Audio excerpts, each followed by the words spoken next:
আসসালামু আলাইকুম প্রিয় দর্শকবিন্দু, আমন্ত্রণ জানাচ্ছি জনতার সময় টিভির সংবাদে। শুরুতেই থাকছে আন্তর্জাতিক সংবাদ শিরোনাম। সর্বোচ্চ নেতা হওয়ার দৌড়ে এগিয়ে কে এই মোস্তফা খামেনি? ইরানের সর্বোচ্চ নেতা আয়াতুল্লাহ আলী খামেনির দ্বিতীয় ছেলে মোস্তফা খামেনি তার সম্ভাব্য উত্তরসূরি হিসাবে বিবেচনা করা হচ্ছে। ইরানের উপর যুক্তরাষ্ট্র ইসরায়েলের যৌথ হামলার প্রথম দিনেই আলী খামেনি নিহত হন।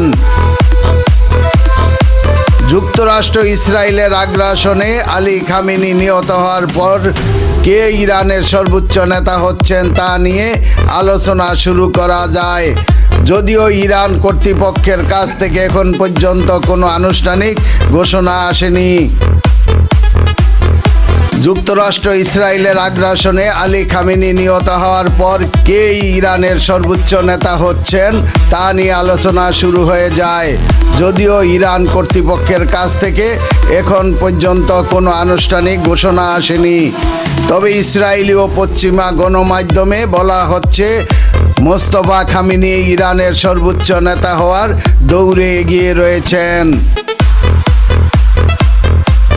গত শনিবার ইসরায়েল যুক্তরাষ্ট্র যৌথ আগ্রাসনে আয়াতুল্লাহ আলী খামেনি ছাড়াও তার স্ত্রী মোস্তফা খামেনি ও এক বোন নিহত হন। তবে সেদিন মোস্তফা খামেনি হামলাস্থলে উপস্থিত ছিলেন না। তারপর থেকে ইরানের উপর তীব্র বোমাবর্ষণ অব্যাহত আছে। তবে মোস্তফা খামেনি বেঁচে আছেন। মোস্তফা খামেনি কখনো কোনো নির্বাচনে প্রতিদ্বন্দ্বিতা করেনি বা আনুষ্ঠানিকভাবে কোনো কার্যালয়ের দায়িত্ব পালন করেনি। তবে তিনি দশকের পর দশক ধরে সর্বোচ্চ নেতার ঘনিষ্ঠ মহলে প্রভাবশালী ব্যক্তি হিসাবে গুরুত্বপূর্ণ ভূমিকা পালন করে আসছেন। ইরানের ইসলামী বিপ্লবী গার্ডের IRGCর সঙ্গেও মোস্তফা গভীর সম্পর্ক গড়ে তুলছেন। কয়েক বছর ধরে বাবার সম্ভাব্য প্রধান উত্তরসূরি হিসাবে মোস্তফা খামেনিকে নিয়ে বেশ আলোচনা হচ্ছিল। তার বাবা আয়াতুল্লাহ আলী খামেনি প্রায় 8 বছর ইরানের প্রেসিডেন্ট ছিলেন। তারপর প্রায় 37 বছর যাবৎ দেশটির সর্বোচ্চ নেতার দায়িত্ব পালন করে গেছেন। শনিবার তেহরানে নিজ কম্পাউন্ডে যুক্তরাষ্ট্র ইসরায়েলের যৌথ হামলায় তিনি নিহত হন। এখন মোস্তফা খামেনি সর্বোচ্চ নেতা হলে এই ইঙ্গিতেই পাওয়া যাবে যে ইরানে কট্টরপন্থীরা এখনও প্রভাবশালী এবং দেশটির সরকারের স্বল্প মেয়াদে কোনো চুক্তি বা আলোচনায় রাজি হওয়ার কোনো ইচ্ছা নেই। মোস্তফা খামেনির বয়স 56 বছর। তিনি কখনো বাবার উত্তরাধিকার হওয়া সংক্রান্ত বিষয়ে প্রকাশ্যে কথা বলেননি। এটি তার ইরানের জন্য অন্তত সংবেদনশীল একটি বিষয়, কারণ সর্বোচ্চ নেতার পদে মোস্তফার উত্তরণ কার্যত 1979 সালের ইসলামী বিপ্লবের আগে পাহলভী রাজতন্ত্রের মতো একটি রাজবংশ গঠন করার সমতুল্য হবে।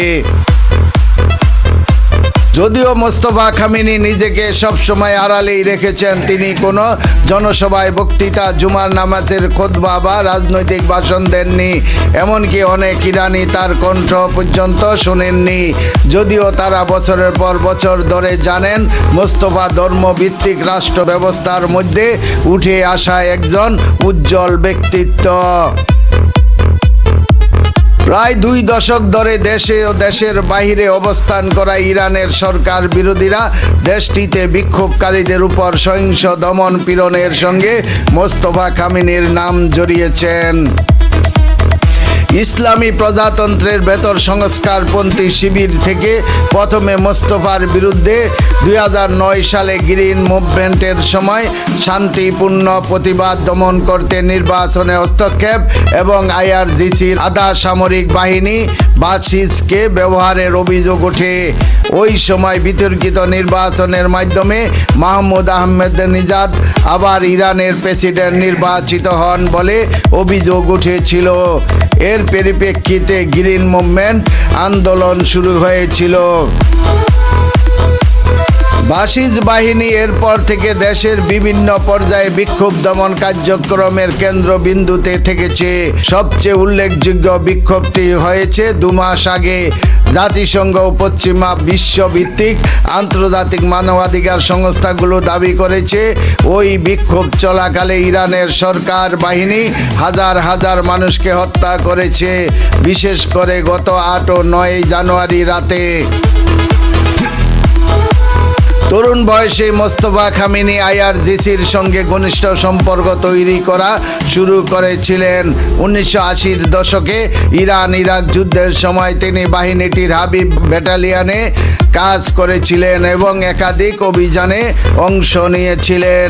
সে সময় মোস্তফা কয়েকজন সহযোদ্ধা এবং ধর্মীয় নেতা পরবর্তী সময়ে ইসলামী প্রজাতন্ত্রের নিরাপত্তা গোয়েন্দা ব্যবস্থার শীর্ষ পদে উঠে যান। খামেনির ধর্মীয় যোগ্যতাও বিতর্কের বিষয়, কারণ তিনি হুজ্জাত উল ইসলাম এবং মাঝারি পর্যায়ের একজন ধর্মীয় নেতা, আয়াতুল্লাহ বা উচ্চ পর্যায়ের নেতা নন। অবশ্য মোস্তফার বাবা 1989 সালে ইরানের সর্বোচ্চ নেতা হওয়ার সময় আয়াতুল্লাহ ছিলেন না। সে সময় গঠনতন্ত্র খানিকটা শিথিল করে তাকে সর্বোচ্চ নেতা করা হয়েছিল। মোস্তফার বেলায়ও একই ধরনের সমঝোতা হতে পারে। প্রিয় দর্শকবিন্দু, আজকের প্রতিবেদন এই পর্যন্তই শেষ করছি আমি মনসুর রহমান পাশা, জনতার সময় টিভি। আল্লাহ হাফেজ।